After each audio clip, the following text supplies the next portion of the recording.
L'histoire du Ever Given, le porte-conteneurs géant qui a bloqué le canal de Suez en mars 2021, est l'un des incidents maritimes les plus marquants du XXIe siècle.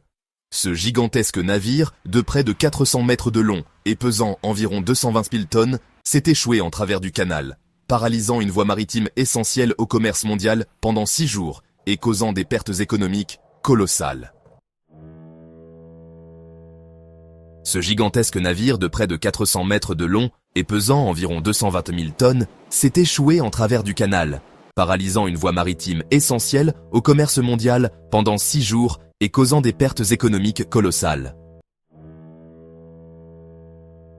Un navire titanesque au cœur du commerce mondial.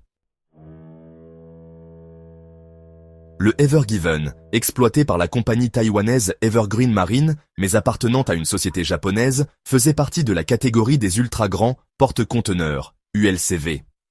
Il pouvait transporter plus de 20 000 conteneurs standards, ce qui en faisait l'un des plus gros navires de commerce au monde.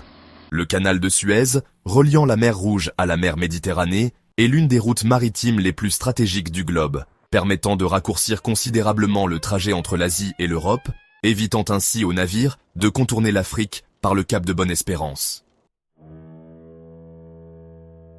Chaque jour, près de 12% du commerce mondial transite par cette voie d'eau, représentant environ 50 navires et des échanges commerciaux évalués à plusieurs milliards de dollars.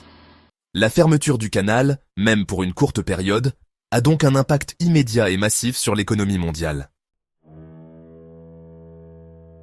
Le 23 mars 2021, le Ever Given naviguait dans le canal en direction du nord, sous la conduite de pilotes égyptiens, comme l'exige la réglementation. Une tempête de sable soufflait sur la région, réduisant la visibilité et rendant les manœuvres plus délicates.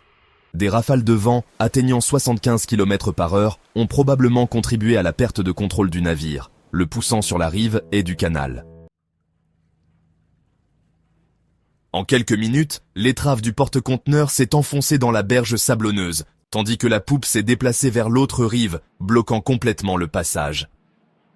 Cet échouement a immédiatement provoqué un embouteillage maritime sans précédent, avec des centaines de navires coincés des deux côtés du canal. L'obstruction du canal a généré une crise logistique d'ampleur mondiale. Chaque jour, la fermeture du passage entraînait un retard cumulé de plus de 9 milliards de dollars de marchandises. Les navires bloqués transportèrent du pétrole, des produits manufacturés, des matières premières et des biens de consommation destinés à l'Europe et aux États-Unis. L'incident a mis en évidence la vulnérabilité des chaînes d'approvisionnement mondiales. Certains armateurs ont envisagé de contourner l'Afrique, ce qui rallongeait les trajets de 7 000 à 9 000 km, augmentant les coûts et retardant la livraison des marchandises. Des industries entières, comme l'automobile ou l'électronique, ont été affectées par la pénurie de composants et de matières premières. Dès les premières heures, les autorités égyptiennes ont mobilisé des remorqueurs et des excavatrices pour tenter de dégager le navire. Mais le poids colossal du Ever Given et son enfoncement profond dans la berge rendèrent l'opération extrêmement complexe. Pendant plusieurs jours, des équipes spécialisées ont tenté différentes méthodes. Excavation de la berge pour dégager l'étrave. Utilisation de drague pour enlever les sédiments sous la coque. Remorquage intensif avec l'intervention de plusieurs puissants remorqueurs. Allègement du navire en envisageant de retirer une partie de son carburant et de ses conteneurs. Finalement, grâce à une combinaison de ces efforts et à l'effet des marées hautes, le 29 mars 2021, après 6 jours de blocage, le Ever Given a été libéré.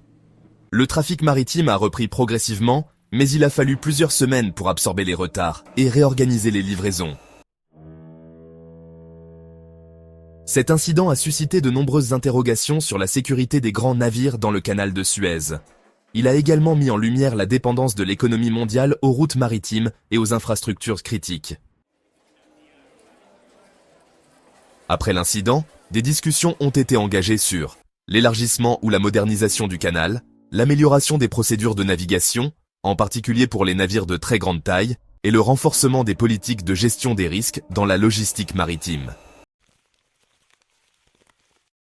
L'autorité du canal de Suez a également réclamé une indemnisation à l'armateur du Ever Given, estimé à plus de 900 millions de dollars. Après de longues négociations, un accord a finalement été trouvé en juillet 2021. L'échouement du Ever Given restera un événement marquant de l'histoire maritime et économique contemporaine. Il a mis en évidence à quel point un seul incident peut avoir des répercussions planétaires et a servi d'avertissement sur la nécessité de diversifier les routes commerciales et d'améliorer la résilience des chaînes d'approvisionnement. Aujourd'hui encore, cette histoire rappelle à quel point le commerce mondial repose sur des infrastructures vulnérables et combien l'économie moderne dépend du bon fonctionnement de ces passages stratégiques. Si vous aimez ce contenu, abonnez-vous à ma chaîne et laissez-moi des commentaires pour plus d'autres contenus.